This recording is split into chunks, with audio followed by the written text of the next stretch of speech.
Natural farming एक ऐसा विषय है जो मेरे दिल के बहुत करीब है। भारत नेचुरल फार्मिंग का ग्लोबल हब बनने के रास्ते पर है। नेचुरल फार्मिंग का विस्तार आज 21वीं सदी की कृषि की मांग है।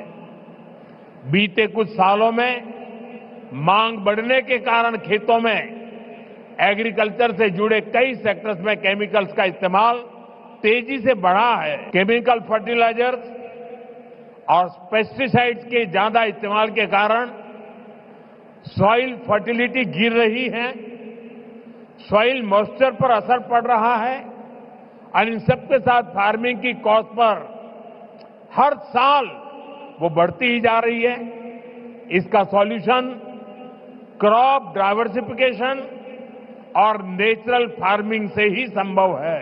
हमारी मिट्टी की फर्टिलिटी और क्रॉप में न्यूट्रिशनल रिवाइवल के लिए हमें नेचुरल फार्मिंग के रास्ते पर बढ़ना ही होगा। भारत के किसान प्राकृतिक खेती की परंपराओं जैसे पंचगव्य, जीवामृत, बीजामृत, आच्छादन आदि को निरंतर अपनाए हुए हैं।